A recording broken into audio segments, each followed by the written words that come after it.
Yes.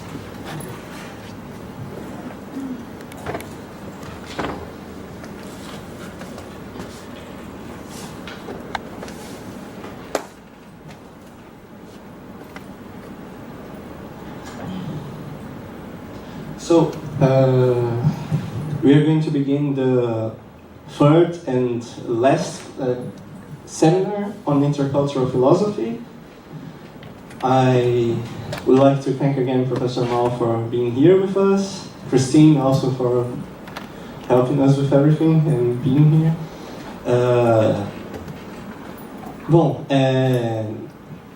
O professor hoje disse que gostaria de falar de algumas questões de tradução. O professor Mal said he would like to begin talking about translation. And if it's okay with you, Professor, I think it worked well yesterday when you talked for a while and then I translated what you said a little bit so everyone could follow, if that's okay to you. Yes. Yes? It has to be. So if you would like to begin on your discussion about translation.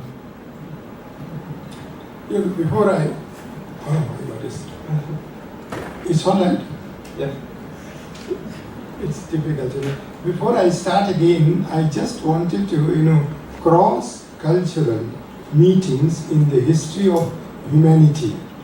And I just wanted to quote, 150 or 200 before Christ, there was a Greek king, Menandros, in Sanskrit Milinda, and that talk between him and the Nagasena, one Buddhist monk.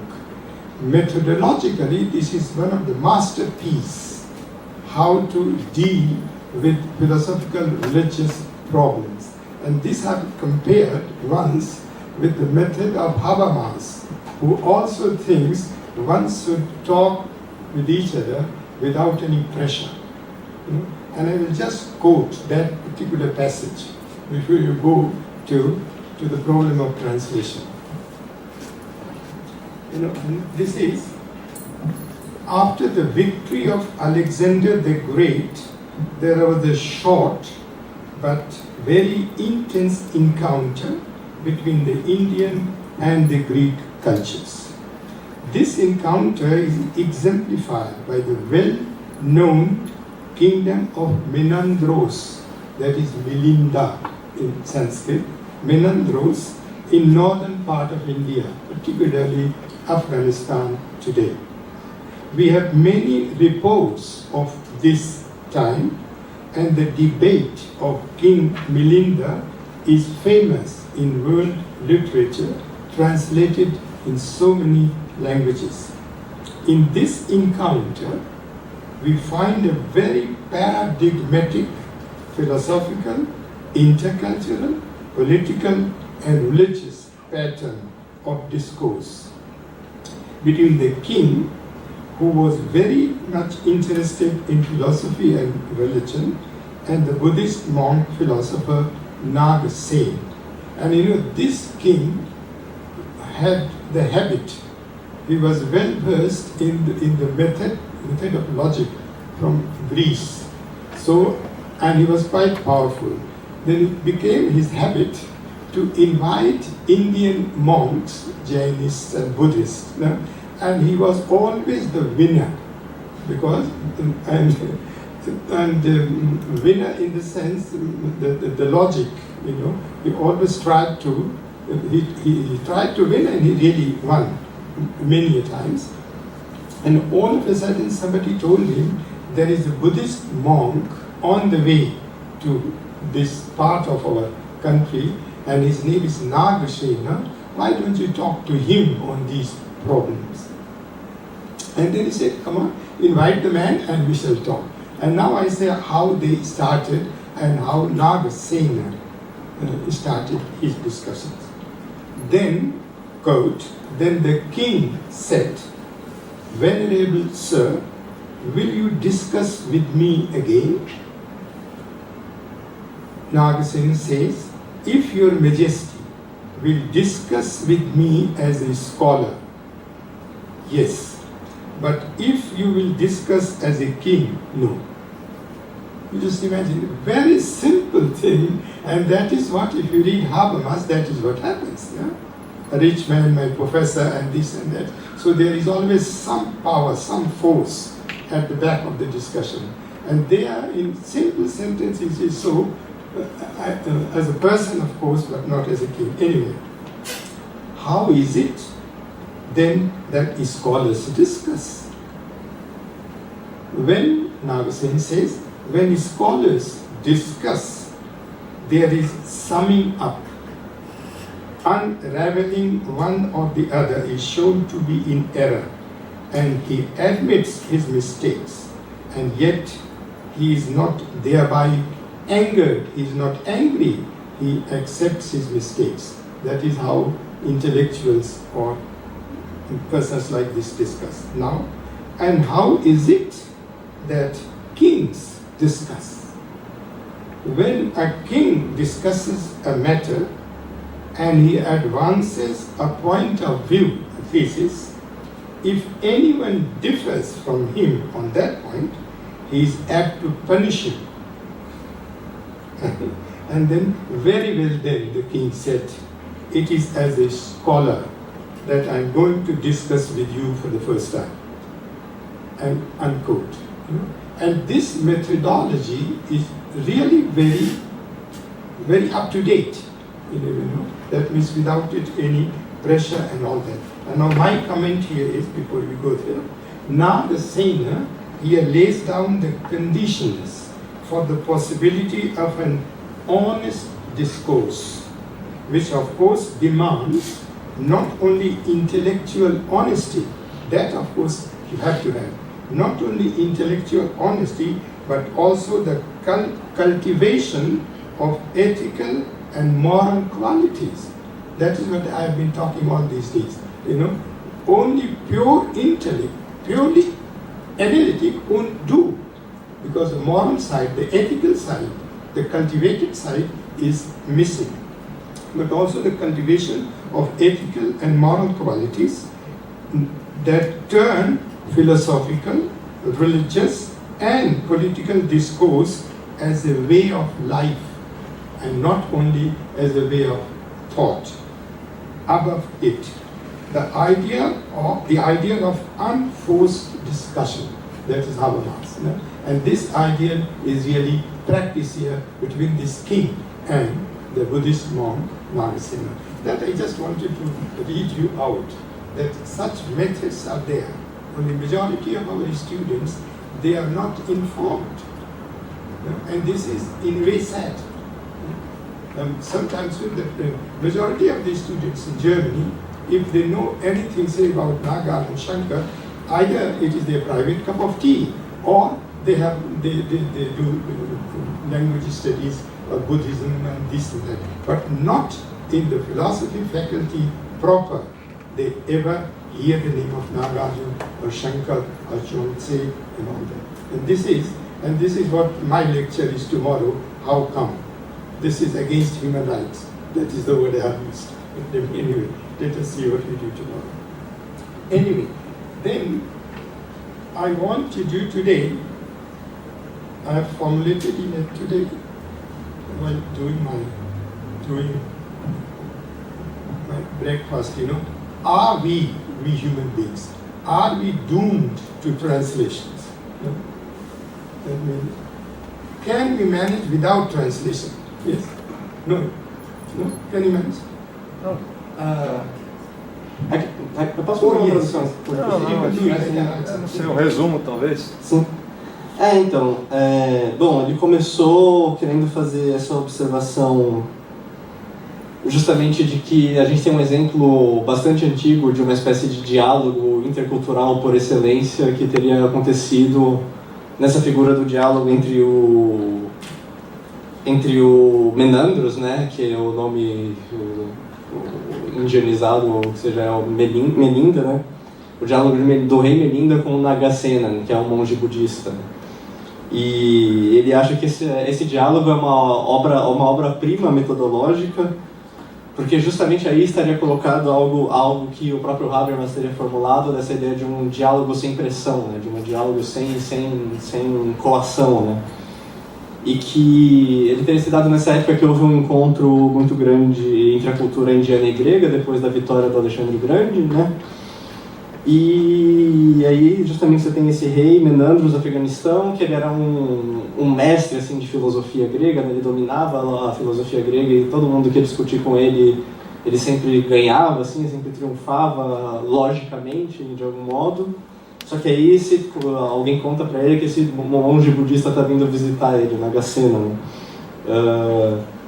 E aí ele citou justamente essa passagem do diálogo do Nagasena com o Milinda, em que o Nagasena fala: eu discutirei com você, mas apenas se você discutir comigo como um scholar, né? como um acadêmico, né?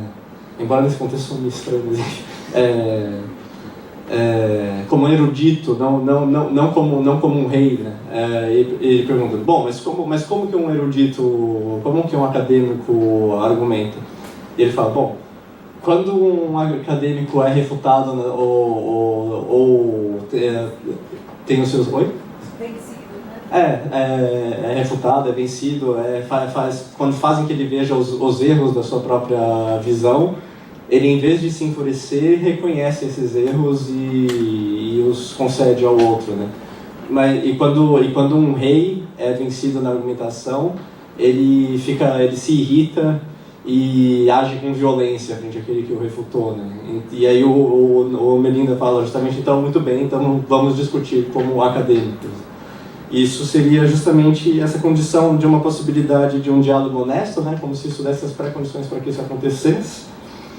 E que isso não é uma questão apenas de honestidade intelectual, justamente, mas de certas qualidades morais e éticas, né? Essa questão justamente que ele estava enfatizando ontem em outros contextos, de que se trata aí de uma atitude moral, ética, né? Uma maneira de se portar em relação aos outros, em relação em um diálogo, né? Nessa pré-condição para você se dialogar com o outro, né? Isso exige uma certa postura ética própria. Nunca é só um diálogo, não é nunca só um discurso ou uma postura intelectual, também é uma postura ética. Sempre essa maneira de se portar frente ao diálogo, sempre frente à possibilidade de discussão e de ser até refutado pelo outro. E qualquer coisa diferente, mas ainda assim a gente não fica sabendo desse diálogo, por exemplo, ou de outros semelhantes nos nossos departamentos de filosofia, né? Os estudantes não têm acesso a isso. Ele disse que isso basicamente é praticamente uma violação dos direitos humanos, né? Que você prive as pessoas do acesso a esse tipo de conhecimento por todas as razões que a gente já discutiu aqui.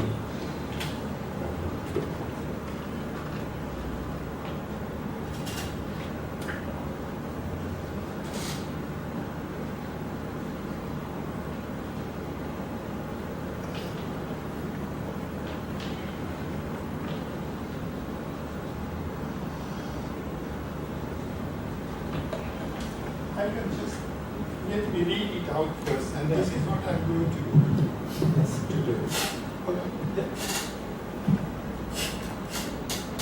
today. More or less, we are living in a world where we can't manage to read in original all that is written, culture or philosophy or religion, whatever it may be. So I try to find myself at least one solution for me, and then of course for discussion. Is translation our fate? Are we doomed to translation, whether we like it or not? The first suggestion by the best thing is to read text in original, and that is really the best thing. No? The second point is to read text in translation is another alternative.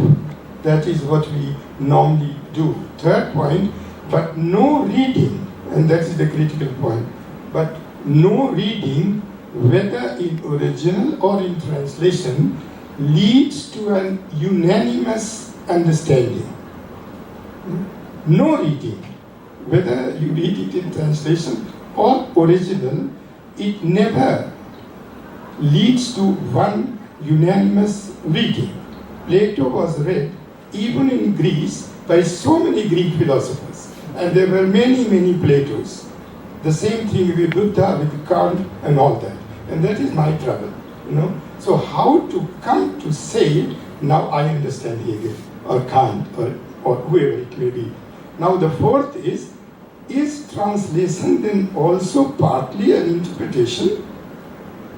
That is my question. That is, when people translate cultures or from one language to another, is there a part of it is interpretation?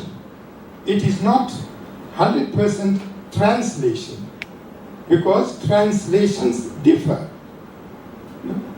And then the last point, that's why my suggestion, and that we can discuss, and you help me with your criticism or support. That is, the fifth point is reading a text, whether original or in translation. Reading a text is thus only a necessary condition, but not sufficient condition for understanding. Yes? Or these 5 points, and this I have tried to underrate with some explanation on these things. Anyway, let us do it. It's all right. Yes. And then I will give, of course, a lot of examples from the history of philosophy and culture, how things really worked. Now the first is translational decoding of non-verbal, not linguistically, non-verbal behavior is in cultural encounters. That means before linguistically the things are there, we interpret non-verbal, pre-predicative behavior. And missionaries in different countries of the world, when they came, say, in Latin America, so there was no linguistic contact between the person, but still somehow they know, oh, this is known, or I want water. That means non-verbal interpretation. And that was also a type of translation. The same thing happened in India when missionaries went into the villages where they could only try to interpret the gesture. That means non-verbal understanding. That means before the linguisticality takes place. So this is one step which normally happens. And this happens even today. The aesthetics is full of such things. Or even art. Where signs are more or less interpreted. The second point is the ideal, rather utopian case is read to everything in original. That is our point. The problem is, it is not only empirically, it is rather impossible that there may be a person who can understand all the languages of the world and read text in original. That is rather impossible. And that's why the first alternative is the best, but it's very impracticable, or it is not possible for human beings. In Indian literature there is a saying, it is better to have gold, and that is all right. But if gold has good scent, it will be still better. And that is here the meaning. Why do I say it? That this utopian case won't take place. And then the third point is reading a text in original language, be it Sanskrit, Greek, German, or any other language, does not necessarily lead to an unanimous understanding. Now you see 2 or 3 examples I give you. Buddhists and the Hindu orthodoxy, they read in Sanskrit the same Vedas, and they came to very different understanding of the Vedas. So, Buddha and the Hindus, completely different, but it was the same text. And they both knew Sanskrit, and they interpreted the text not only differently, but in a very contradictory way, both the sides. And then I have some other example. You can say the same thing, Lao Tzu and Confucius in China. Another example, Heraclit and Parmenides. They had Greek as their mother tongue, and still the way they interpreted other Greek thinkers was quite contrary, or sometimes even contradictory. And then, of course, Hegel and Schopenhauer, how they interpreted the European philosophical tradition. Schopenhauer was a lover, so to say. Schopenhauer loved David Hume, and Hegel says that's no philosophy. You just imagine these two of them, and they did it. And then the last example, you would wonder. I worked 1 year in Heidelberg and had a lot of talks with Gadamer, Popper and Gadamer. They accuse each other not to understand Greek language at all. And both of them, they really knew Greek very well. Now, the reason is that Popper really says that there are three false prophets. You know that famous book, 3 False Prophets. Plato, Hegel, and Marx. That is where he criticizes. They are a philosophy of history, and they say this is the only philosophy of history. Hegel says the same thing, Marx says the same thing, and Plato, of course, the only way. So both of them, they accused each other not to understand Greek at all. Now my problem is, where lies the problem? That means, how can one say you don't understand Greek? And another example, right Hegelians and left Hegelians in Germany. Both these Hegelians had German as their mother tongue. But still, the way they interpreted Hegel was more or less as fire and water. Now, then to say, no, the right Hegelians don't understand German, nobody would see it, or the other way around. That means just understanding a language is not enough.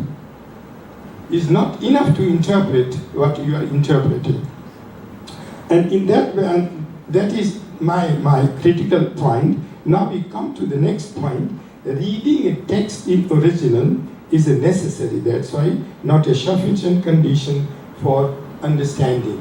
That means we have to read texts in this or that language, but we can never guarantee that one understanding is the understanding of the text.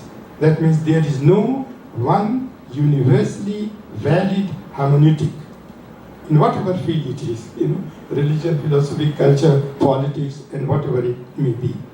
And now another example which I want to give you. I've been fighting with German for the last 40 years, and still fighting, because coming from a different language pattern.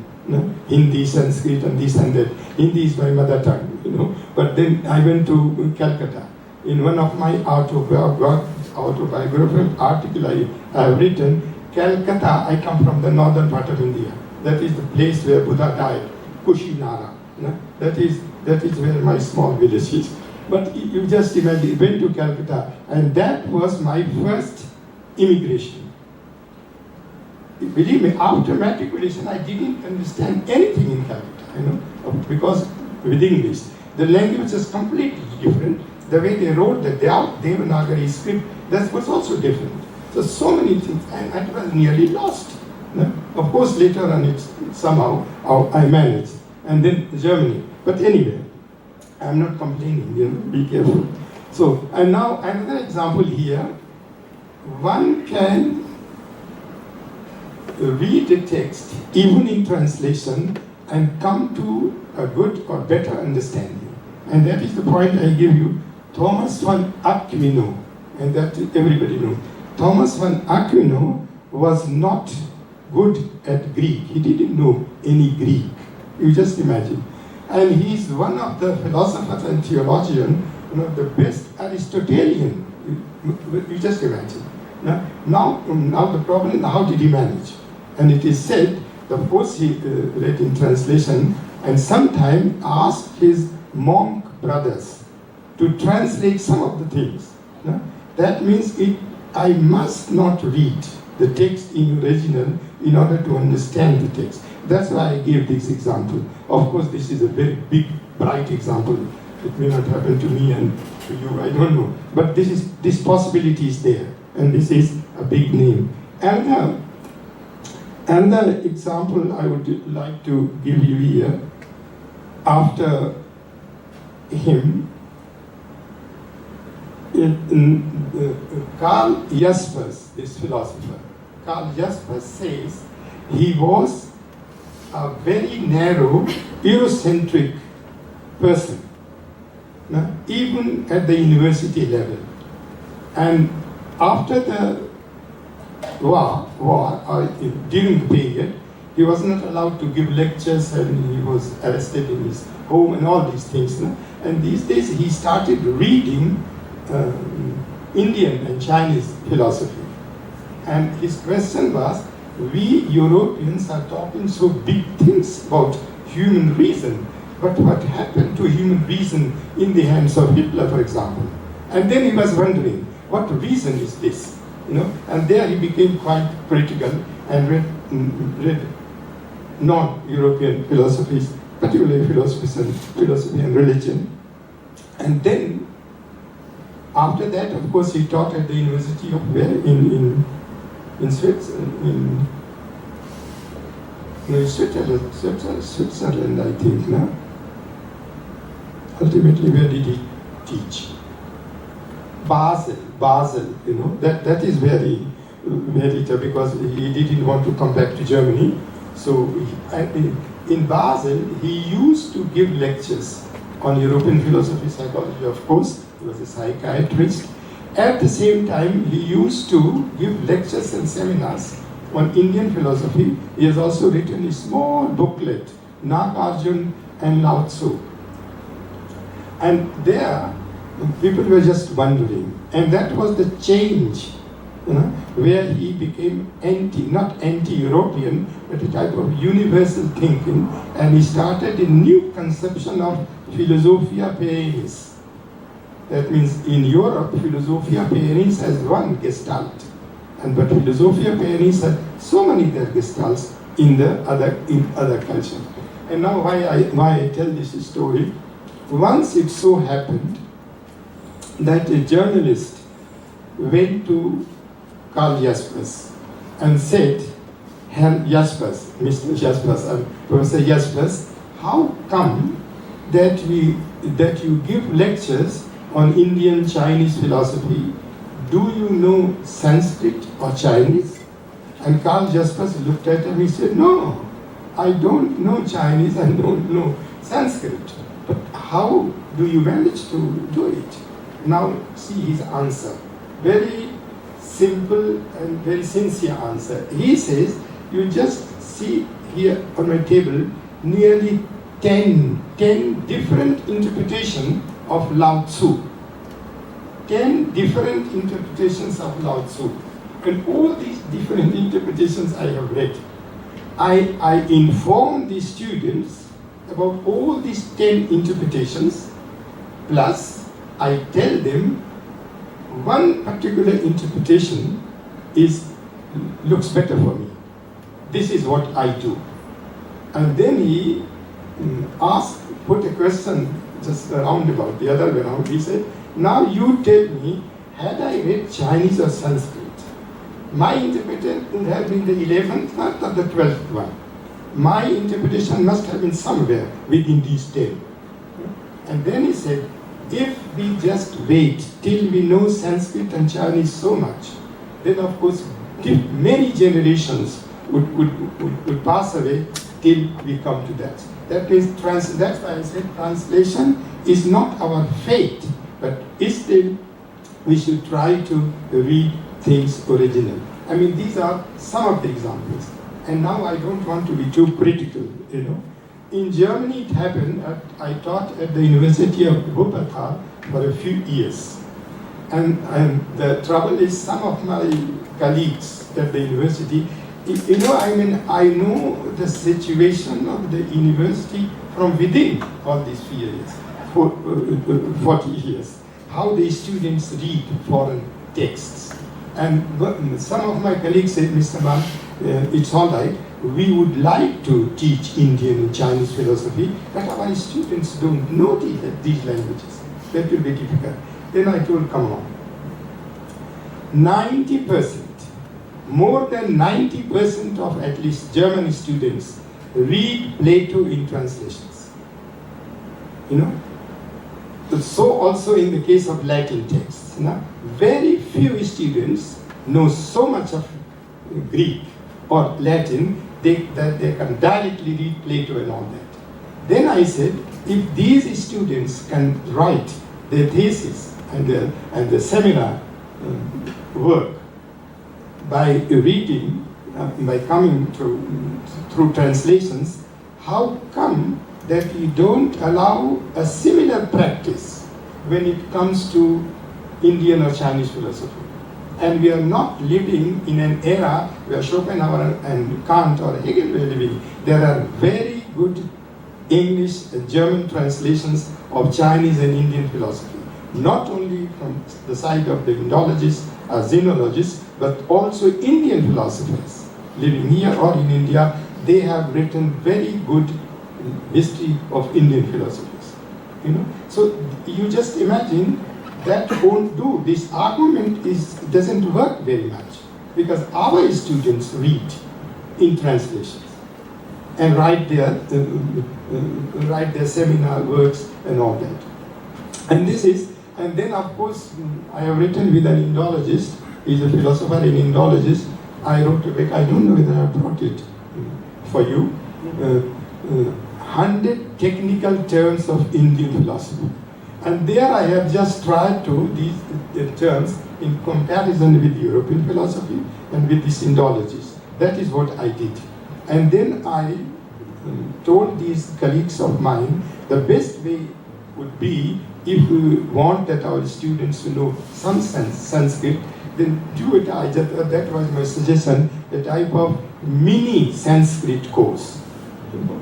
Das kleine Latinum, how you call it, you know, the little Latinum. In German, there is the word. I mean, these are just practical steps. My problem is, when we wait till all the students know Sanskrit, my goddess, then one has to be born 300 times. And the things are still there, where they were. So this is one point. On the other hand, this is wrong to demand it, because our students are reading these things. And I know, and that is not a criticism of any colleague anywhere in the world, very many American philosophers, they are not very well versed in Greek. You know? And still they talk about Plato, write books on Plato. The same thing elsewhere. So that is the suggestion which I would try to make it in a different context tomorrow in the lecture. This has to be, it is better if we somehow manage to learn a bit of Sanskrit, or Chinese, or Persian, or Arabic. That's all right. But don't wait till you become a master in these languages. That will take too much of time. This is one. And you practice something which you deny when it comes to other cultures, other philosophies. And now the 2 points before we go into the other. Added to all this, and that is our conclusion, we normally translate our own thinking, feeling and willing and put it in linguistic forms. You know, when you linguistically express something, what do you express? Express your feeling, your idea. That means there is something which precedes your formulation. That means you translate your own feeling. Oh, I'm very, very angry. What is this sentence? I am very, very angry. That means you are translating yourself. Don't you think? It is a predicative language. And in these self-translations, mistakes can happen. Or people may just like to, at Wittgenstein said, we can cheat with the help of language. We can smile, but that has nothing to do with my being happy, but just I want to cheat you. So that these things may happen, that is true. But the first level of translation is a translation for me, from within me, and for me. No? And this is, so to say, the pre-linguistic level of translation.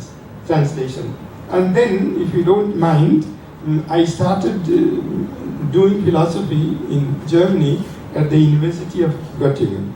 I got a scholarship, German scholarship, and they asked me, where do you want to study? And I just heard once, Göttingen is a very famous university. I said, let it be Göttingen. And that is how I got there. Now there is one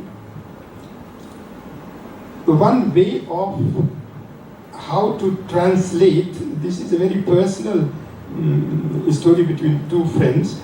You know, just I had a friend and his girlfriend, and some others we were sitting, and then all of a sudden we were just very happy and all that. Then I touched my friend and told him, the face of your girlfriend is so beautiful. It's the face like a moon. You just imagine. And then he looked at me and said, my goddess, what are you saying? And I thought, what happened? You know? And you just imagine, why did it happen?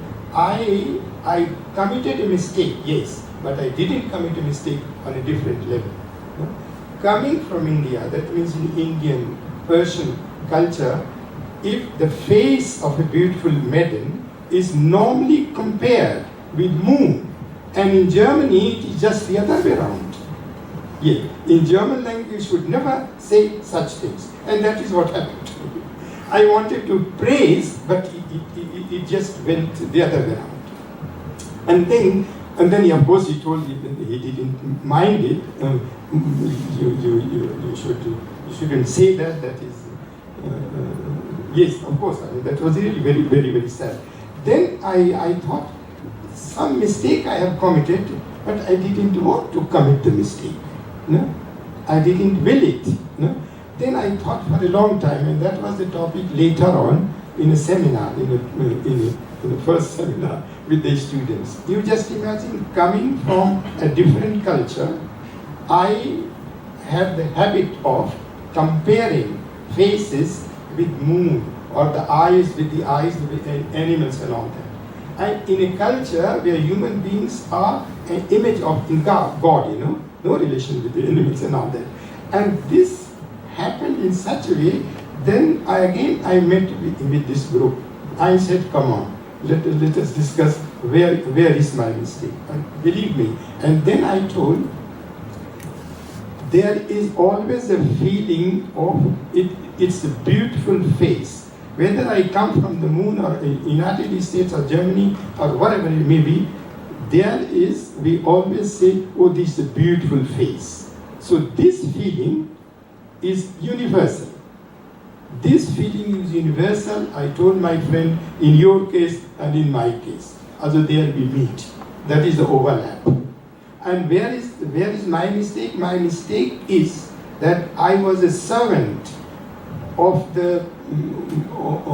my language, that is from India, that I compare in a way in which the linguistic tradition in Germany or in Europe doesn't do.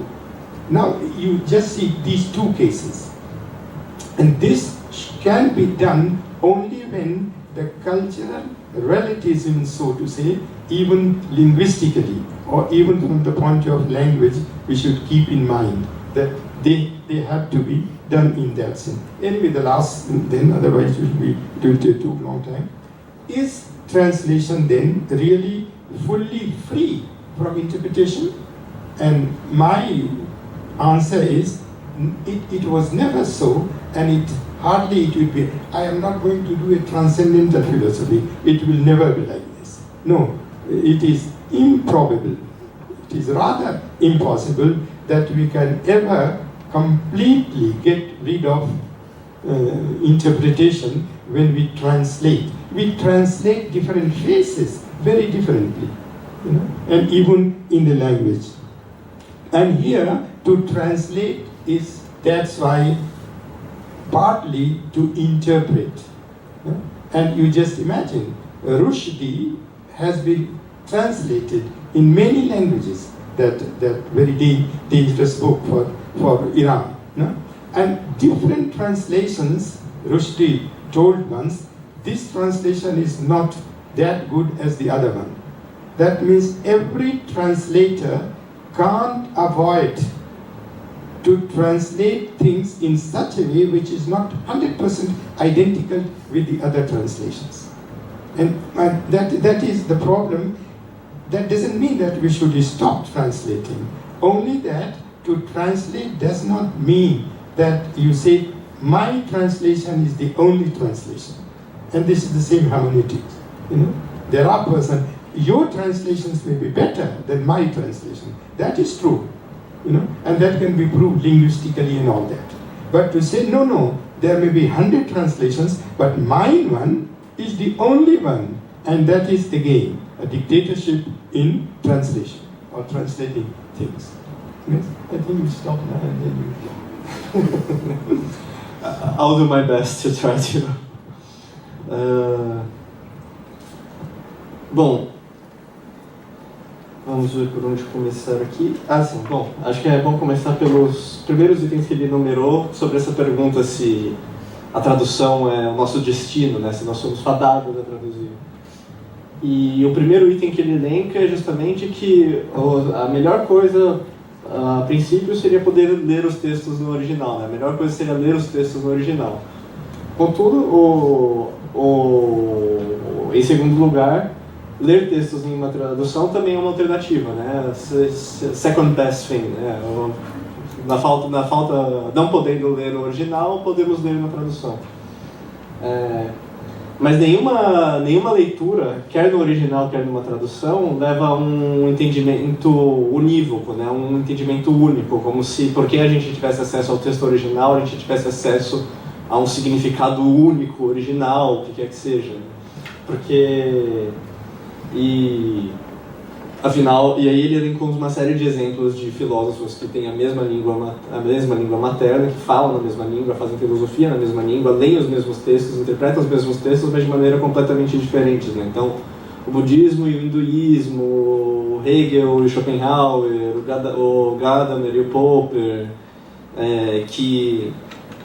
e aí, ao mesmo tempo, tem essa questão do Gadamer e do Popper, que ambos achavam que o outro não entendia Hegel, por exemplo, né?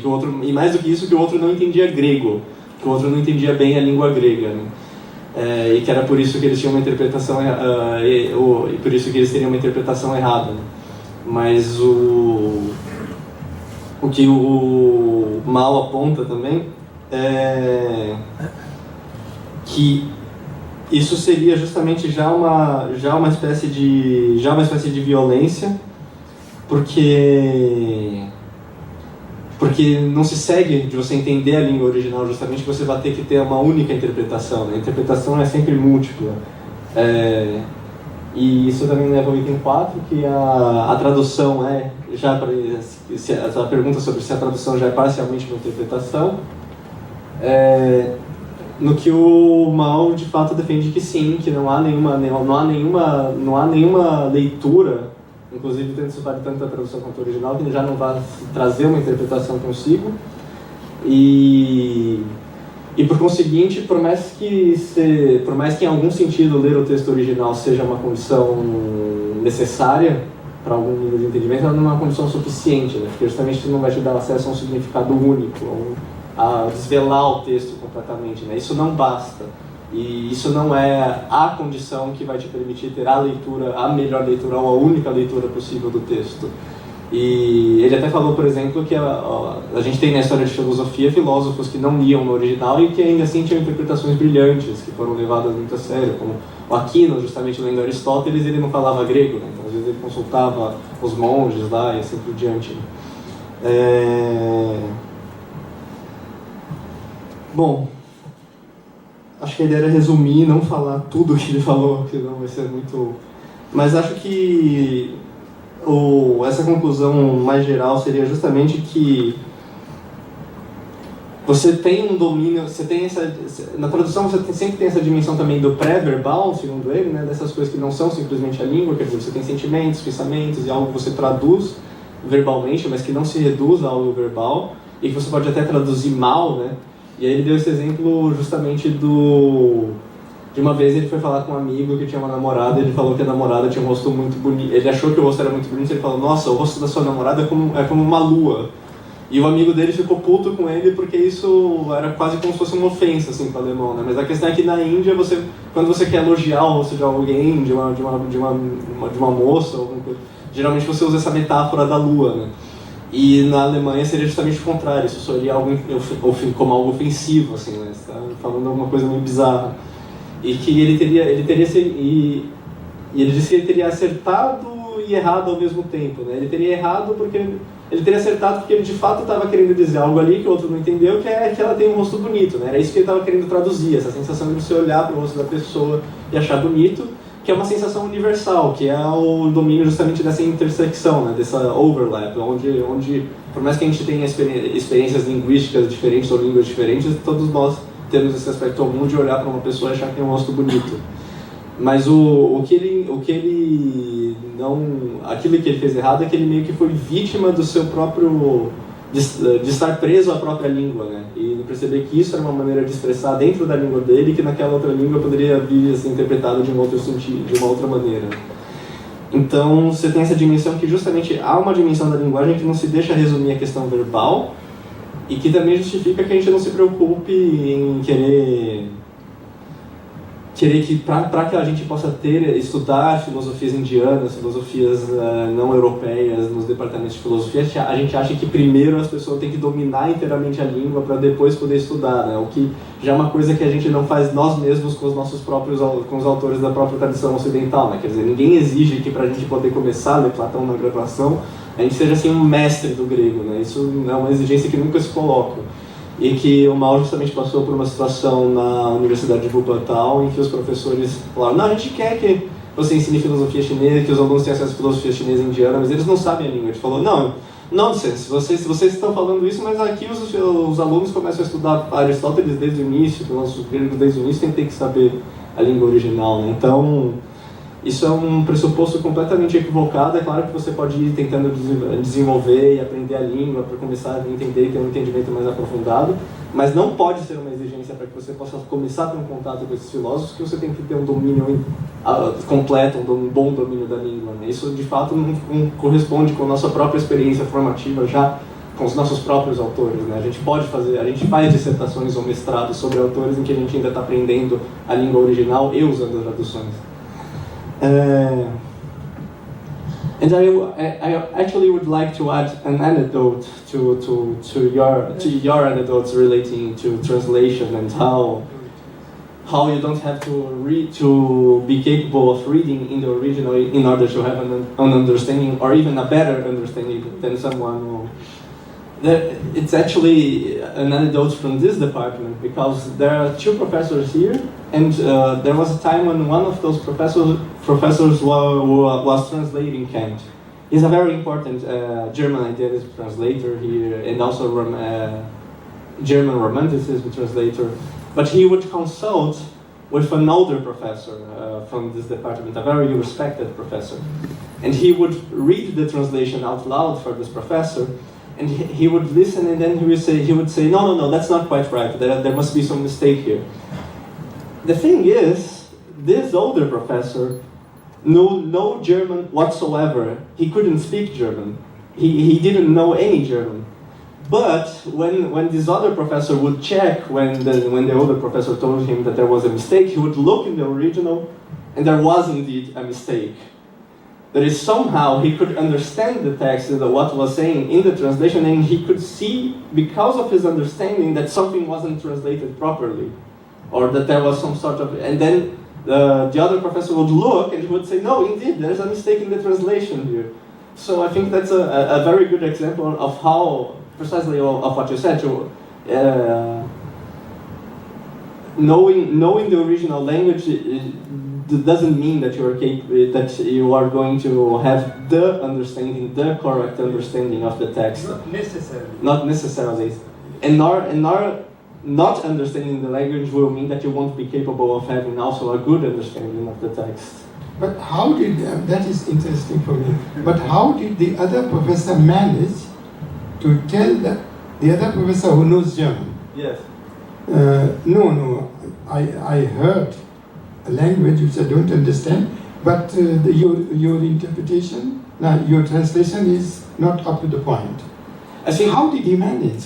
I think is there some intuition or?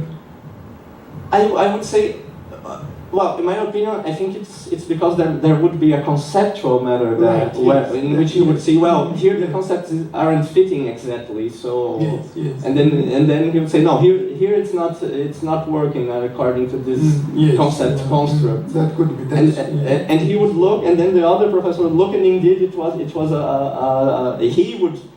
I mean, you could maybe he could even disagree, but in the end he agreed. He would look.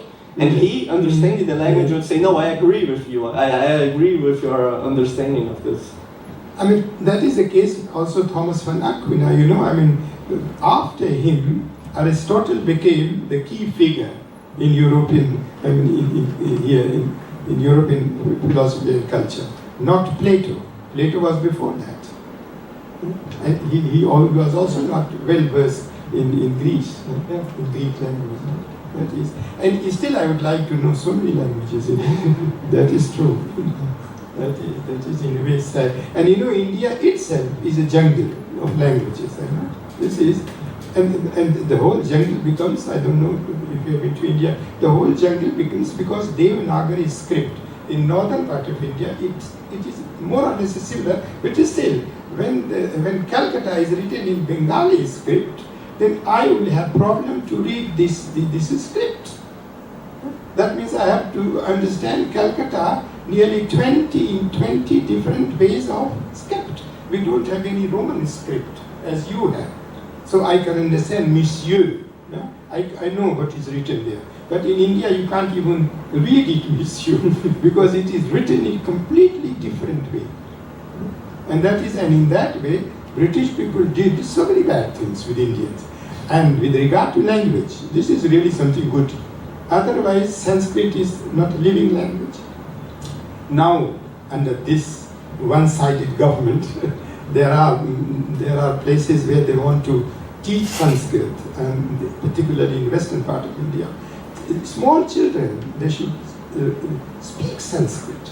That is, they want to Sanskritization of Indian culture.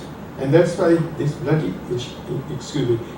government, you just imagine, they ask the Christians and the Muslims. Hindustan is the word which Persians gave to India. Hindustan, Pakistan, the land of the Hindus and the Muslims and whatnot. And they say Hindustan is the land of the Hindus, and you Christians go back home or become a Hindu. And the same thing with the Muslims. And they mean it. They are very particular about this. But anyway, leave it there. So if anyone would like to some questions, you just make some questions or comments.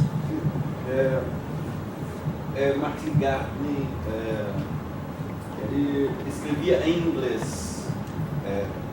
Eu posso dizer que Flusser escrevia em português e era tcheco. E fala que o português é a língua mais poética do mundo. Segundo ele, fala que a língua cria a realidade. Podemos falar que no Brasil podemos criar filosofia pós-contemporânea, mesmo não tendo uma tendência alemã, no certo sentido de escrita, no certo sentido de tradição. Podemos dizer que porque Flusser não foi reconhecido como filósofo do Brasil, foi na Alemanha. Será que podemos dizer que no Brasil vai ter um reconhecimento de um filósofo que não seja tão historiador, mas seja um pós-contemporâneo? Martin Gartner, you said, right? Well, he was talking about those philosophers or those authors who wrote in different languages than their native languages. He said Martin Gartner wrote in English, Wilhelm Flusser, who was qual que era a nacionalidade dele mesmo? Check. Who was a Czech, and he came to Brazil and he wrote in Portuguese, and he said that Portuguese is the most poetic language of the world, and that he believed that the language creates the world in a sense, the world in a sense. And so what he was asking is whether this, because I should give you some context. Here in Brazil, we have a very historical formation in philosophy, a very historical education in philosophy. That means that usually we are taught to make commentaries on other authors. And so, which is also, as far as I understood, also his comment, but I would go in that direction. One of the reasons why Flusser wasn't recognized here as a philosopher, but he was recognized in Germany, for instance. And then he was asking whether, by this means of this use of the language, we could create a philosophy that is post-contemporary in the sense that it's Brazilian and original and unique to our place, and also because it resorts to our own language and its own properties or its own qualities. Yes, this is a very difficult question, but the same thing and a similar situation is also in the case of Indians, Very many Indians are writing books at present for so many years. You take the case of Rushdie, and British people say Rushdi's English is sometimes better than English of many British people. So you write something new, something creative, may be on the way, but it's a very thorny way. That is true. I mean, you just take the case. I'm just a humble person, but you see, I can't talk the way I'm talking to you in my mother tongue. Of course, I understand Hindi. Hindi is my mother tongue. I do understand it, but I can't give any lecture. I can't talk the way I'm talking. Because just after matriculation, I went to Calcutta and then I did some Bengali and then Germany and all this. So this is a richness and poverty at the same time. And the richness part of it may lead to some new creation which would mean a change in the original setup of the language. That means British people, you just imagine the American English and British English.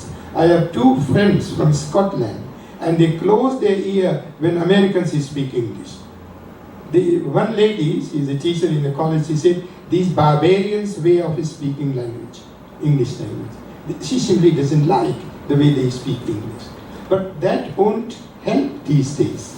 You can't expect an Indian, a Chinese, and Japanese, and an American and to speak Oxford English or Cambridge tongue.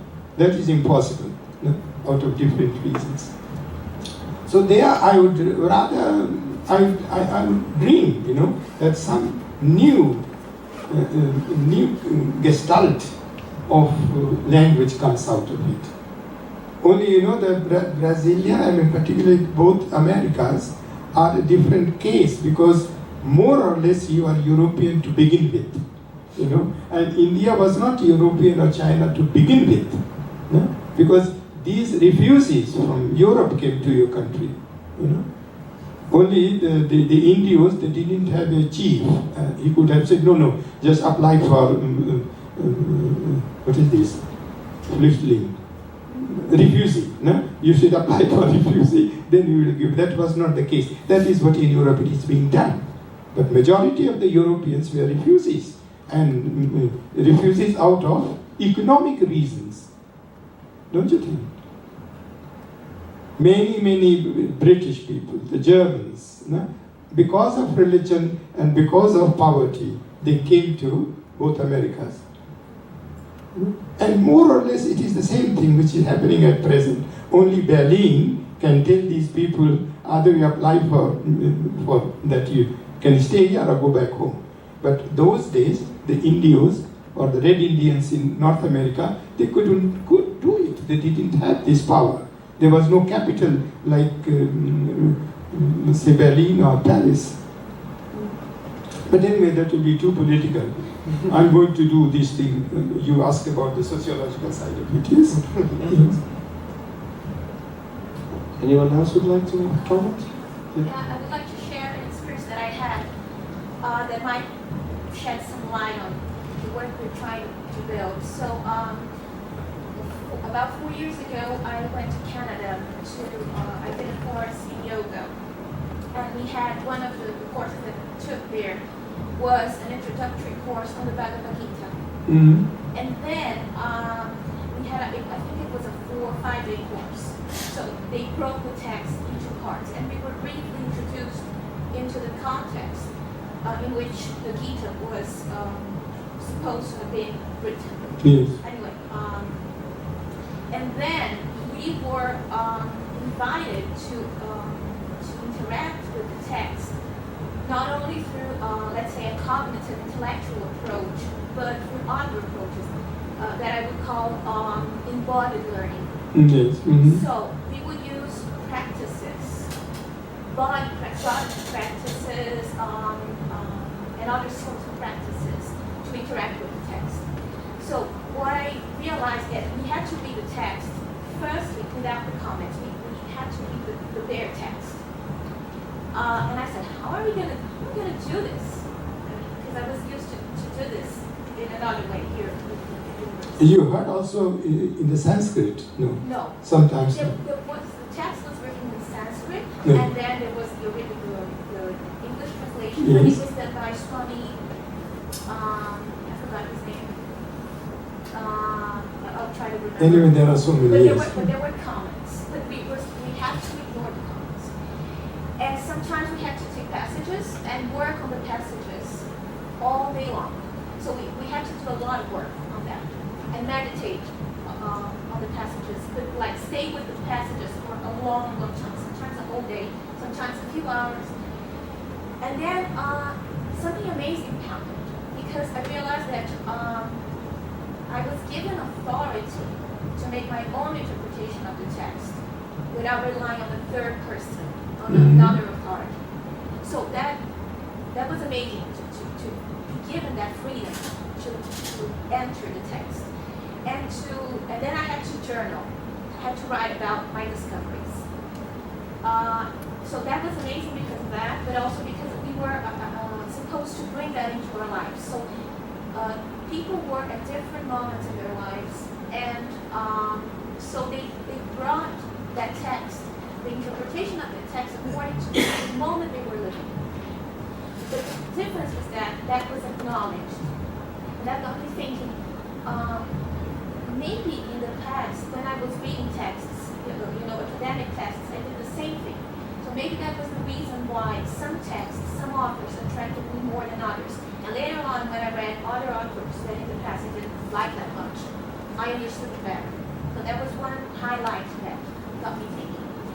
But the other thing that I had to consider was that, well, maybe that's because the Gita is a sacred text. Maybe that wouldn't happen if I were, approaching like a scientific text and so on. But then we had to write what they call a reflective report on 30 books. 15 books, half of them were, let's say, scientific books, academic books. They had nothing to do with religion or mysticism or anything like that. But we had to write them from that perspective. And what I found out was that once I wrote about my feelings, my personal, once I built meaning and created meaning from my own perspective, it was kind of deflated. And then I could penetrate another level of the text. It was as if there was this emptiness. I became empty. I'm not saying that there is an essence to the text. I think that could be wrong. But it's like the text has layers. And once I acknowledge one, I move on to the next, and then the next, and then the next. And something opens up and keeps opening up like an onion. Several layers that are being peeled out. And I found that it was amazing. It was an incredible experience. And I'm really interested in replicating that and see how this can work out, for pedagogy in philosophy. I haven't tried Gandhi, and it was amazing. But I think Gandhi, I can do this with his text, Yes. but I'm not sure about other texts. But so I other perspectives, of approaching a text. Since we're talking about translation. Yeah, thank you so much. Did you get her idea? I mean, I think you maybe write this embodiment. I mean, that is also from the philosopher, the French philosopher. This embodiment may be that the texts themselves have different layers, and these layers may be embodied on the side of the receiver in a different way. Then, thank you so much. We just said, if there are three interpreters, you interpret Kant, I try to do, and we three interpret Kant. And then it seems as if, the embodied side of it, as if the same man, philosopher Kant, speaks to three persons in three more or less different ways. Then I just put the question, how come that three Germans, German as their mother tongue, interpret Kant a bit differently? No? And your answer would be one of the answers, only I warn you, be careful. If we start with the religious text, then they will close their ears, they won't hear us. But one very scientific explanation would be, we three are interpreting Kant, how come? Kant's German is the same German for you, for me, and for you. But still, you say, Mr. Mark, Kant means that. And I say, no, it's all right, but it is not exactly what you say. He means that. And this may be one of the explanations, that embodied language, that means language itself. And this medium is not really researched completely. So maybe that within the text, the receptive side is quite different. No? That means the reception is not 100% reception of a material which is fixed for the whole universe. So maybe that there is something, thank you so much that I would think over it, because this is one way of explaining how come that we three, knowing German, having German as mother tongue, have three Kants. But it is the same German, it is the same grammar, it is the same linguistic. But still, we hear three Kants is speaking with three translators. Yes? Did we get her? The question, yes? Then you try, that's a good point. Then my question would be, how come that right Hegelians and left Hegelians interpreted Hegel so differently?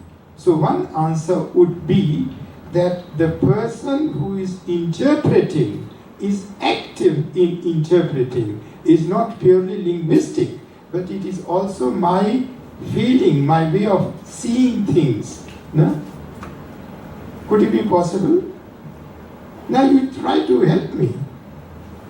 How are you going to explain right and left Hegelians, knowing German as their mother tongue? And they come to two Hegels, they fight with each other. So something must have happened. We are sincere. I'm telling, no, you're not telling a lie, I'm not telling a lie. But that is how Hegel speaks to me. And this may happen with any text. No? Only in case of India, sometimes people would just wonder, Sanskrit language is also, they call it makara. Many words end with And this you just say the whole body, as if music, vibrates. The way I sometimes practice is, the moment you say it become Buddham, Saranam, this and in ma, and it vibrates, and your body vibrates, and that happens also when you hear music or some other experiences. So the Sanskrit there is really, it gets help, and that is one of the reasons why mantras have a big tradition. No? In Europe, mantra has become a very common word. Everybody knows as curry, no? The food. No? But these mantras have a very linguistic side of it. No? The pronunciation makes a difference in case of embodying the language. That means your body responds when you say Buddham, something like this. I mean, one should not make too much of it, but something happens. And that's why, I just told him that this your language is very musical. It is very much like Bengali. Bengali is also a very sweet language, very much like Italian. That means the sweetness somehow we taste.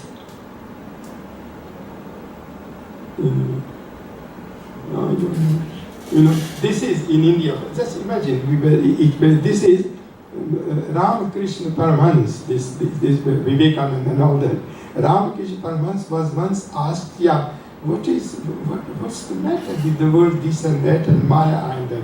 And Ramakrishna Paramhans just sat like this and then he said, and this is one sign in India, not in all parts of the world. This means, how could I say it?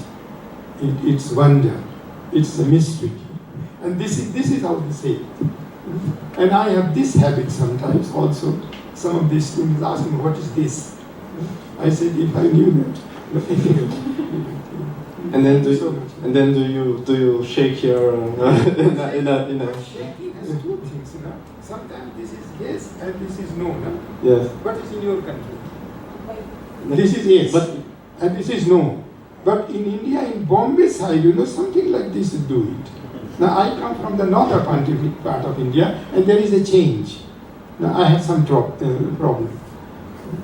Yes, it's different. Yeah. But that is yes. Fazer the question in português. Excuse. A pergunta para ele seria se a relação com o texto, predominantemente no Extremo Oriente, enfim, Índia, China, Japão, se existiria uma diferença, ou principalmente, vamos dizer, Índia, com toda a sua diversidade, mas assim, existiria uma relação diferente em tradições como, uma relação com o texto, diferente em tradições como o Vedanta, o Yoga, o Budismo, em comparação com a relação com o texto no Ocidente, onde progressivamente, com a reprodução tipográfica, o contato com o texto é absolutamente individual por parte do estudante ou do intelectual, sendo que no contexto do budismo, do yoga, do Vedanta, por exemplo, a relação guru, aprendiz, mestre é fundamental. O texto por si só, isso diversos mestres enfatizam, ele não é suficiente para entender aquele conteúdo. Isso é uma advertência muito ouvida, assim, muito e colocada de uma maneira muito assertiva, assim, não vá se meter aí que sem o mestre, né? Então, assim, qual essa relação, haveria então essa relação fundamentalmente diferente com a matéria-texto, né? E qual seria, né, essa diferença? Algum comentário sobre essa diferença? We're talking about translation, and you're really giving me a very hard trouble today with translating. Well, his question is if this relationship with the text, how one relates to the text, is if you think it would be different how one does that in the Far East, more precisely in China or India, in the sense that in these traditions like the yoga, the Vedanta, the Buddhism, and so on, you have this relationship with the text where you have to have a guru, a master who tells you, helps you in the understanding of this text, and in a way the reading is collective and is not such as in this Western way of reading in which as far as you understood, as far as I understood, you said that there is this, with this typographic reproduction of texts, you get in this situation where reading is very individual. One reads alone, one reads on one's own, and you don't have this collective reading where you have someone to guide you, and without which, according to those traditions, those texts can't be understood and shouldn't be even read. Like it's a very strong a warning that you shouldn't read these texts on your own, try to understand on your own. That you should always have a guided reading. And if you think there is really a kind of a different relationship to the text in that sense. Yes, you are right. I mean, that is one of the points that in Indian tradition particularly it is said that without guru, it's very difficult to do the exercise on all levels, and particularly the level mind and the spirit and all that we need some guidance. You know, in the field of sports and all that, we accept it here in Germany. In the field of medicine, it is accepted.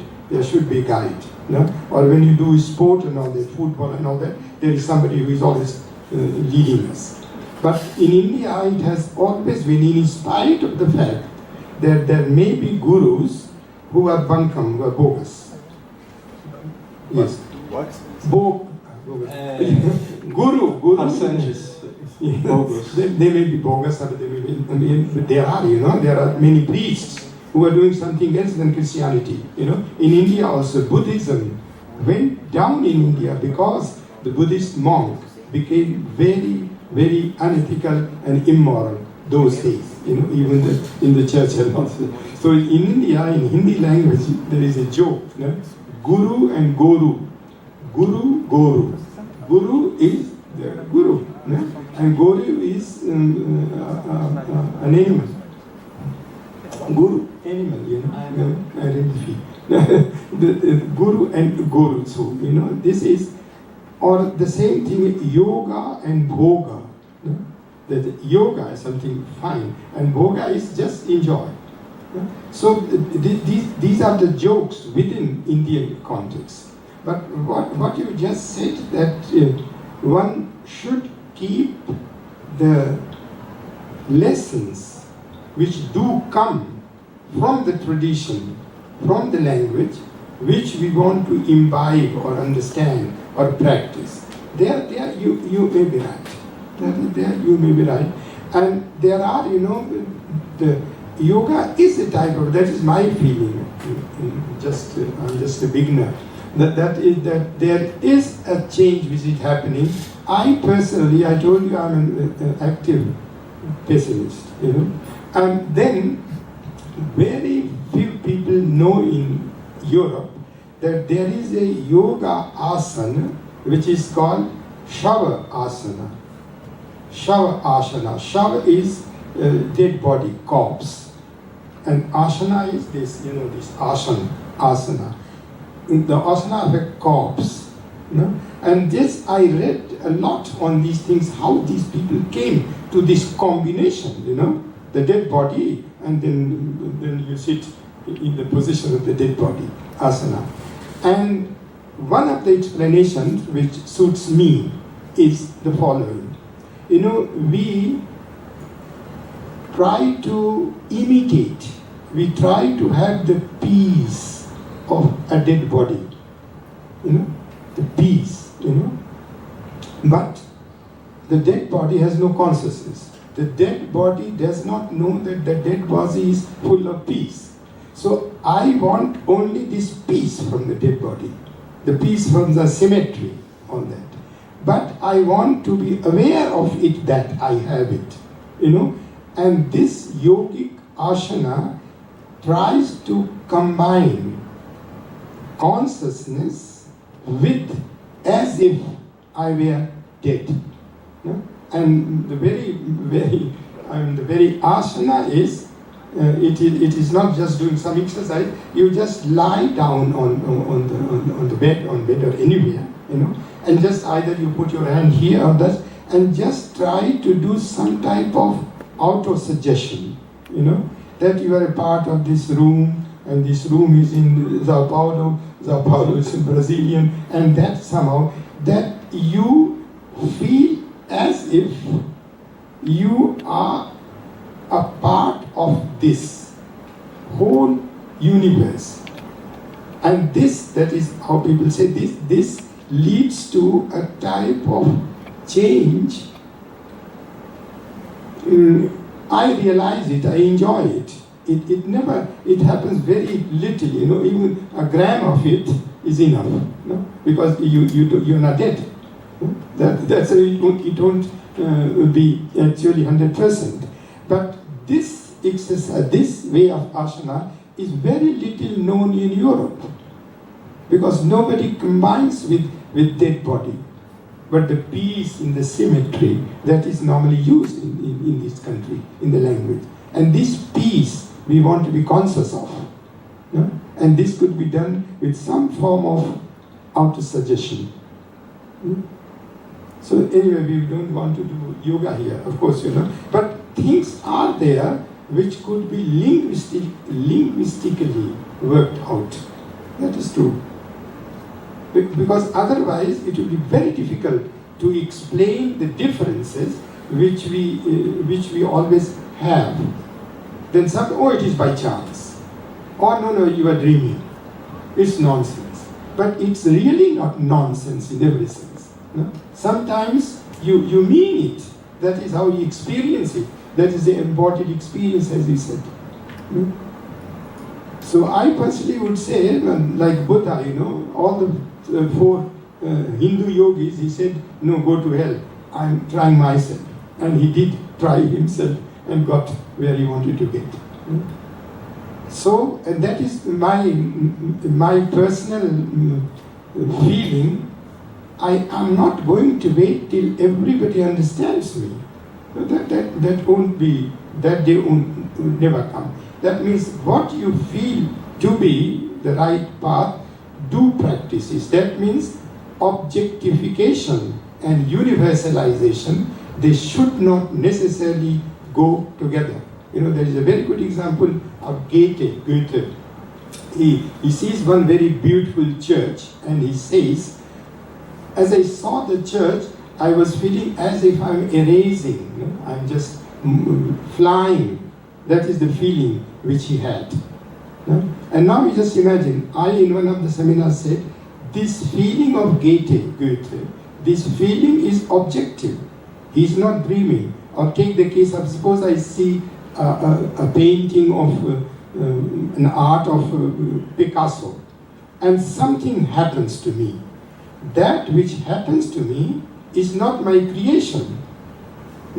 Suppose a Muslim goes and sees some of the paintings of Picasso, he would just close his eyes and go back.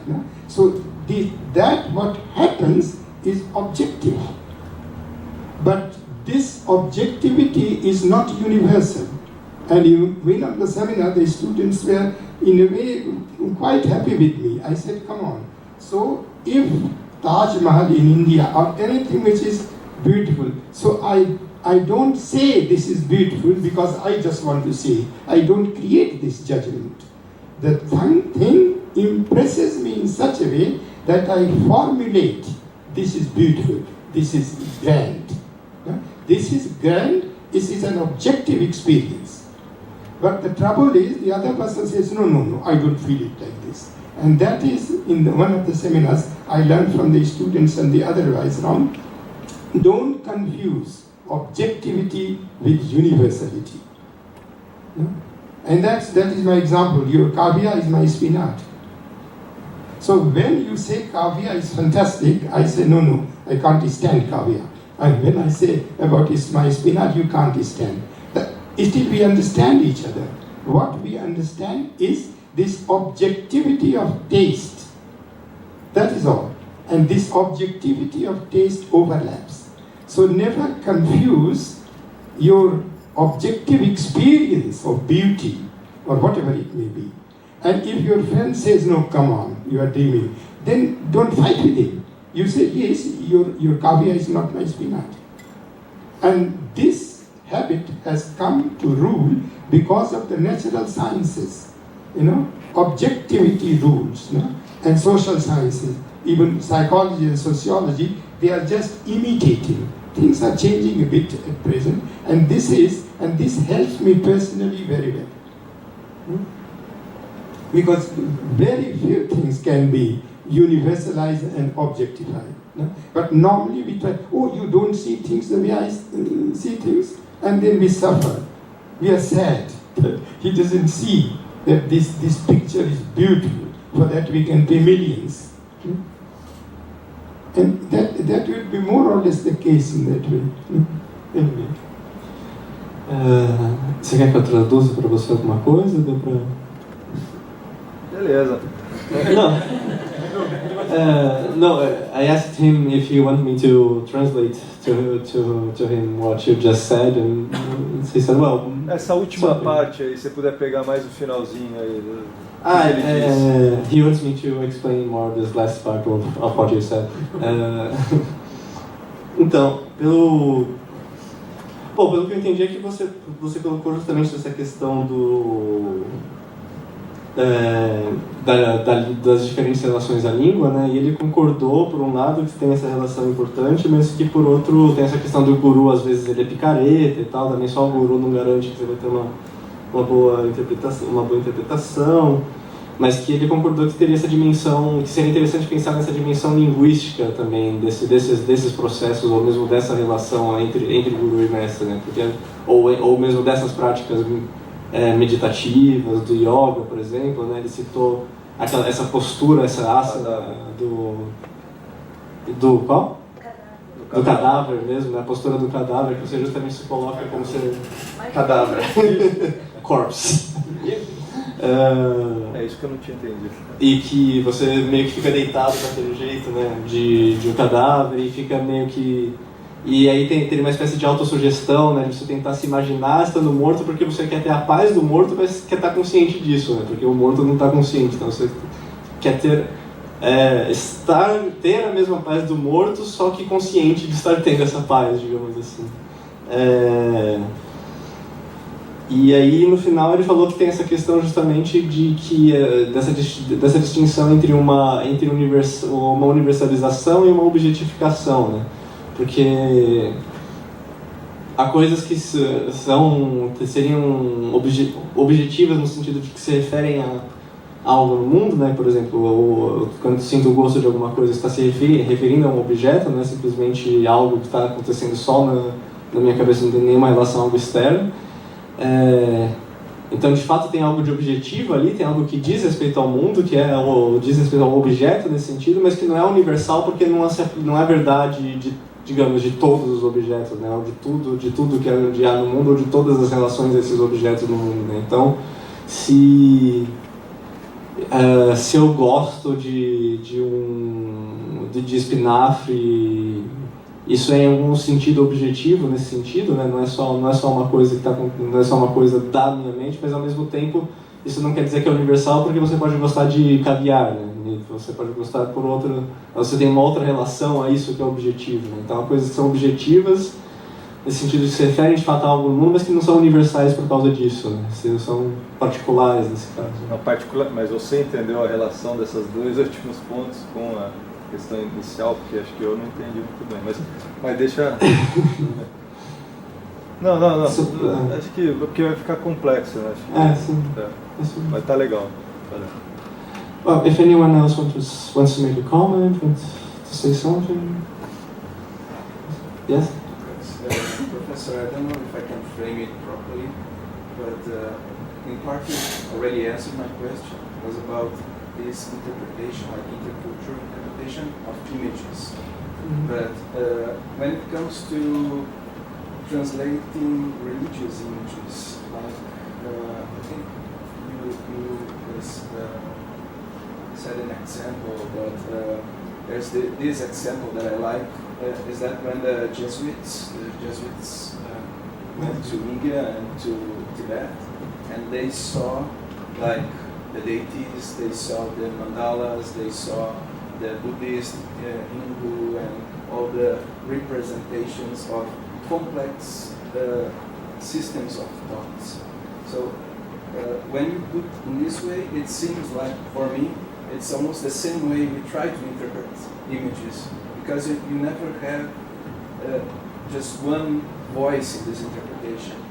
And in West, like we attribute this quality of ambiguity only to images, like since the beginning. I don't know, how should we perceive this? You're 100% right. Ambiguity is not only with the images. This is nonsense. You know? This is ambiguity we are just talking about. Who understands Kant or who understands Hegel? You know? The ambiguity is there only where things become far to a great extent personal, experiential. Yeah? There it may happen that people say, no, this is your cup of tea. This is not the truth. But as a whole, methodologically, you know, it is the same thing. Methodologically it's the same. No? Only the degree of objectivity is different. The degree of objectivity is different, and the modern physics, no?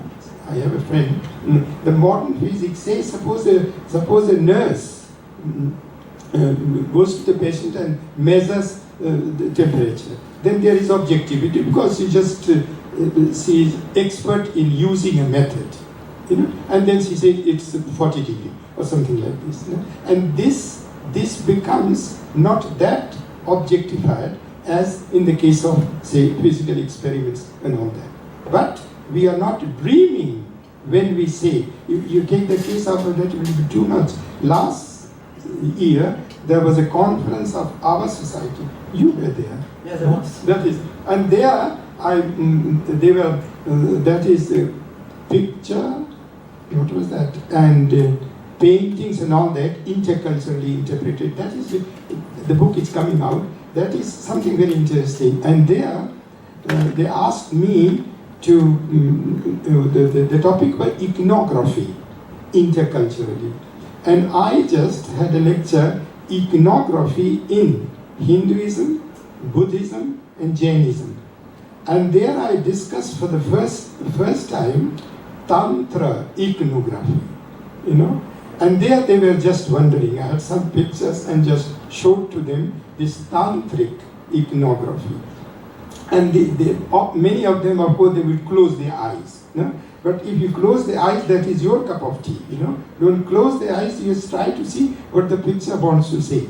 So the whole tantra is a type of philosophy where you do these tantras after a type of transformation of your way of thinking, you know. And then they were just wondering. I said, I must say something from Christian side. I said, come on. When you go in the Catholic Church, you know, so there is wine, you know. So it is not the wine in the shop, in the pub. That is not the wine I am drinking. It is sacramented wine, isn't it? Then it is not the same wine. I said, and the same thing is happening in case of iconography of tantrism. You know, of course there are tantrics. They are doing only sex. You know? But then I said there may be many priests. They are drinking just wine. You know, so it is, if the sacramental part doesn't take place with me, then I am not a good tantric. But the moment the sacramental part is already there, then of course it is something changed. No? It is not, it's the same case with the blood of Christ. You know? So many, and in different cultures, you know. And the trouble is that tantrism has become just a different type of practice, you know. Because Europeans and Indians also, in India also happens the same thing, you know. But people hardly take the trouble to go through these practices, you know. That means your girlfriend or boyfriend is a completely different person if this change of mind has taken place. But this means a type of self-cultivation. You have to cultivate yourself, you know, and that takes a lot of time. And maybe we should have another congress, you know. Yes, definitely. So, anyone else wants to make any other comment, make a question? Yes. I just wanted to share that from James Isaac, from Professor James Isaac, he's a specialist, one of the most important specialists in Japanese philosophy, both inside and outside Japan. And from him, I learned a way of viewing translation according to which, well, it doesn't have to be seen negatively. It can even contribute to the meaning of the text. Somehow this presupposes the idea that, well, the text itself does not have a close meaning. It might be an attempt of an author that still can be worked out. And what translation can contribute, say for example, if a text like Mula Mahamadhikarika, that main text, is translated, say for example, into Spanish, so there is a case, that work and that effort can help to reveal aspects of the text that are hard to view from the Sanskrit context, because, well, Sanskrit and the Sanskrit philosophical world operated with certain presuppositions, Right. but so common that were invisible to the average Sanskrit philosopher. But someone from another cultural context can see them. And it can work the other way around. For example, when Japanese philosophers started to translate European texts into Japanese, they started to see things that were hardly visible to the European mind because they were so common, so ingrained. And in this way, translation then becomes something even positive, not just something we are doomed to, but even a possibility for expanding our understanding of the text, something that even the author themselves could not be aware of. Yes. You're right, that is, I would also accept it, that text interpretations or understanding that is not fixed, it's an open-ended view. That means as if the text talks to you. That means the meaning which you squeeze out comes out of your contact with the text. That could be. Only one must be very, very careful in an age where everything is being a type of algorithmic. You must say, what should I do so that? If you do this, then it will happen this. And in that way, with the text, it's not happening. And there one must be very, even if I talk to students, just young students, I would just tell them, come on man, you are just practicing what I try to explain. Because they themselves are having very, very different interpretations in their conduct with different persons, friends or not friends. So I think we are right. The only point would be that one should let the text not fixed in one way. Let it be open for anybody and everybody all over the world. But the moment I say no, only a Japanese can understand Japanese text, then of course what should I do? Then the whole world should be Japanese, or others who don't understand this. And that is nonsense. And that is where philosophy speaks only Greek or German. Who said it? Heidegger. You just imagine. And that will, and not only Heidegger, even these Indians are as fanatic in some sense. Sanskrit is Deva Bhasa, Deva, God. That is godly language, and Hindus believe it. And that is as nonsense as Heidegger. Of course it's a language, but that is, many Hindus just said this is the only pure language. That is Deva Bhasa. Deva is Deus. So that, of course, we should get rid of it. And still we can very systematically, methodologically put to the point, yes, no, the text is open-ended. No? The text does speak to you. No? Only you should not put all your meanings inside it, imagine it, but you just let it happen to you. The best way is, the very good German word, widerfahren. No? I love this. With the foreign is, it happens. It happens to me. I don't do anything, it just happens to me. And that what happens to me is objective. Even though it may not be universal. But there are many things even in modern physics which are not universal. They are depending on the method which you use to come to the result you come to. But that's a good point, yes. Yes, I would even like to emphasize Carlos' point, because I think that's also an experience that one even has when one tries to translate from any sort of language into another language, because sometimes you see that in the translation you actually managed, for instance, to make a wordplay which makes sense in that context and which elucidates something that you couldn't make in the original sometimes. Like it's even in the words used, there's something there that really connects to the meaning of the text that you couldn't possibly express in the original language. And I think that's a very good point. That even practically, when we translate, we can notice that at some point, and you get even a little bit reluctant. But I think because you mean, oh, but maybe I'm just seeing that. But I think you're right. Sometimes you can,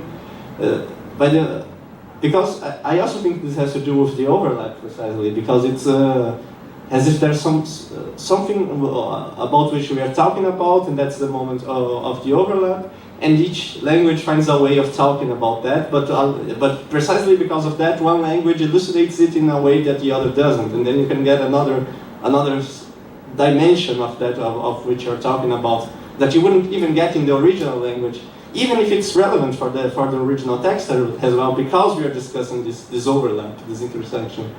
So I think just the very effort of trying to translate might contribute. And there's an example. Yeah. I remember volume about the reception of Donald Davidson's philosophy in China, and the editor was Chinese. He said he had enormously. I mean, for him, it was a painful effort trying to translate Davidson's text into Chinese because, it's easy to understand, and I would say. And the thing is, he mentioned in the preface of this book that he once had some problems translating a few pages from Davidson, so he decided to ask him personally for clarification. And Davidson's response was, "You've seen some very genuine problems in my text." Yes. And that is the problem of translatability and untranslatability.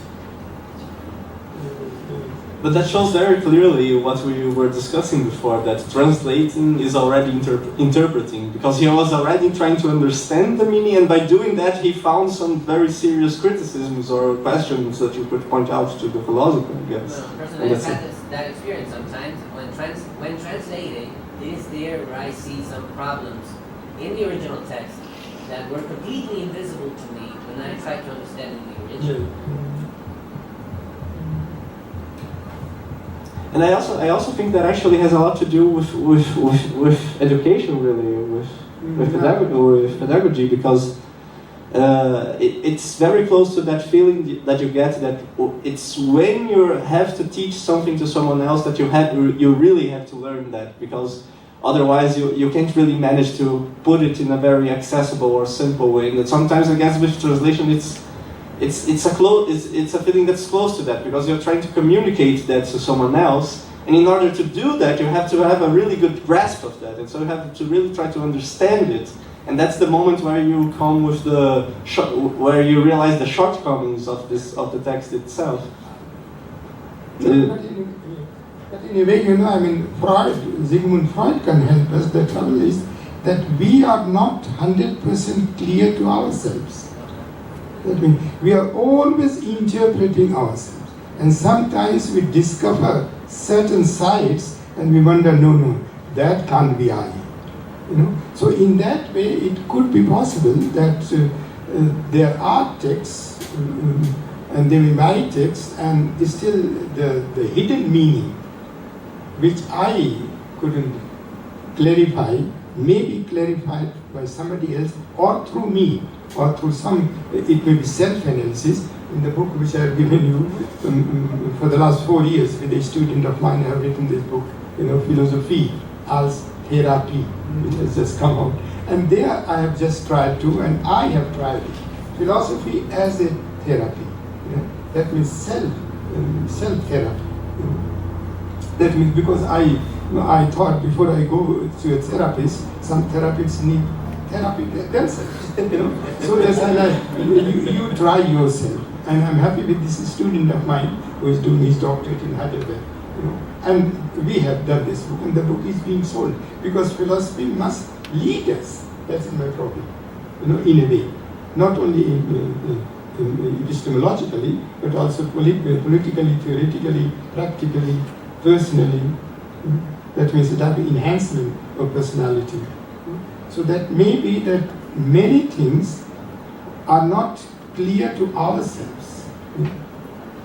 That means we have to, that is so to say, Atman must always, we must be on the way to get Atman. And that may need a big practice. I can suffer a lot, but ultimately it may reach to some. But this was a good point we discussed, There is something, and it all started with the interpretation. Is there any interpretation which is for all of us? And we started very systematically and very epistemically, two Hegels and say right Hegels and left Hegel. And this, the same theme we have extended, even in psychology or yoga and this and that. And I think that's a very good point that you raised now about the fact that we are obscure to ourselves.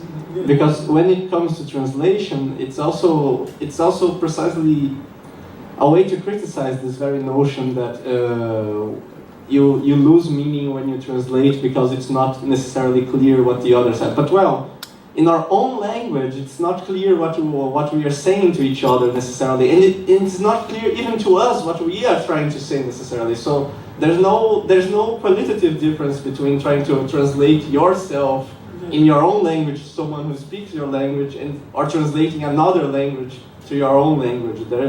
The same difficulties arise. So if you accept that we can communicate in our own language, there's no reason to believe that this translation can be done from language to language as well. Yes, the thesis of ambiguity in the philosophy of Merleau-Ponty. This ambiguity is something which is there within us, and all that we have to do, that we just uncover it, without just believing. Sometimes it will be just identical. If anyone else would like to make a comment, a question, we still have some time, 5 minutes. Well, then I think we are going to stop. We are not going to. We wanted to do some policy. Oh yes, you can. On the side. You just asked me yesterday whether. Who asked me? About sociology, yes. Sociology or intercultural philosophy, some sociological and some practical or political aspect. But anyway, tomorrow I'm going to talk about it. I have discussed, I have one page here, because I have tried myself 4 dimensions of intercultural philosophy.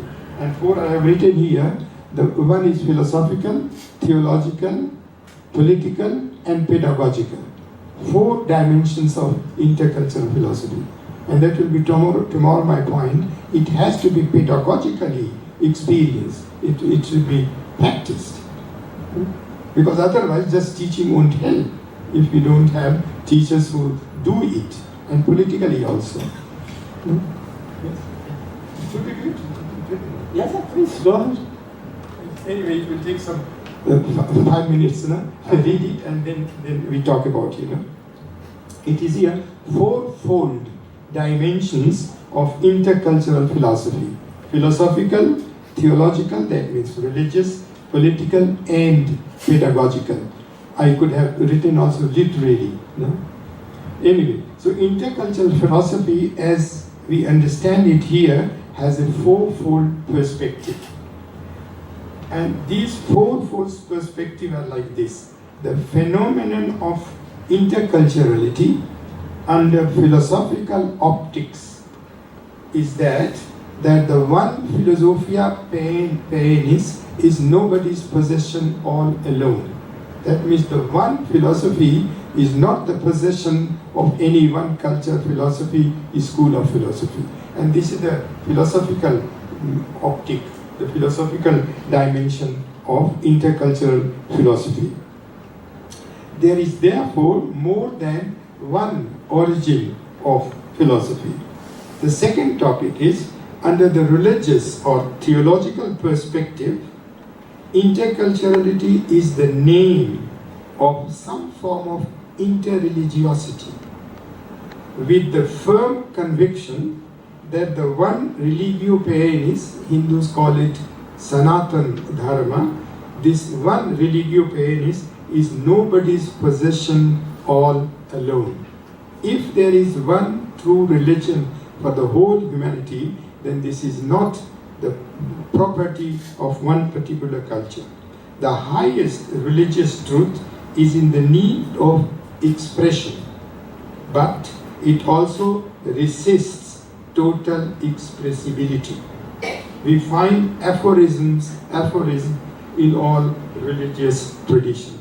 And then the political side, what it ultimately means would be, under the political optics, interculturality is another name for a pluralistic, democratic attitude, with the conviction that political wisdom does not belong to any one group, to any one party, to any one ideology.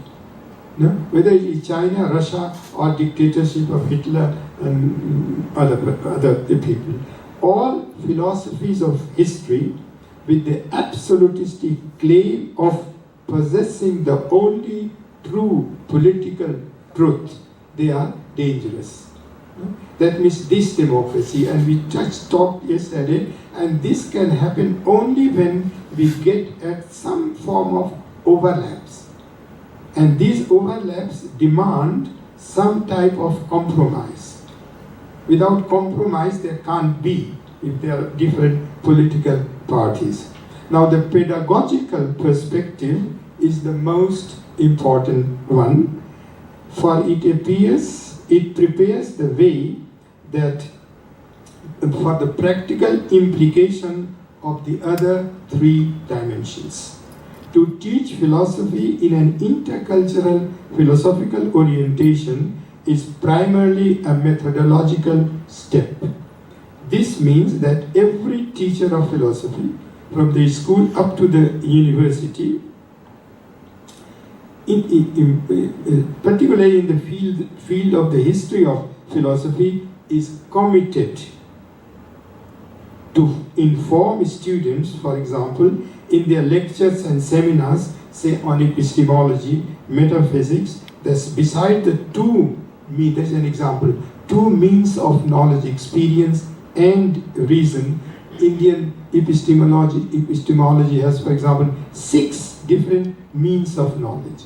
This information should be given without discussing the problem which epistemology is the true epistemology. That is your business to decide which epistemology you prefer. This means particularly an overall change pedagogically of the philosophy curriculum in Western university, but also in the universities of other non-Western countries. But particularly in Western universities, this intercultural pedagogical attitude should come to be practiced. So we would like to conclude with those words the seminar on intercultural philosophy. I can't thank you enough, Professor, for those 3 days. They were really amazing, and we had very good discussions. I believe it was truly more than an intellectual experience. It was truly very, very meaningful for us to have you here, and thank you so much. Yeah, thank you so much to meet you in Vienna. Yeah.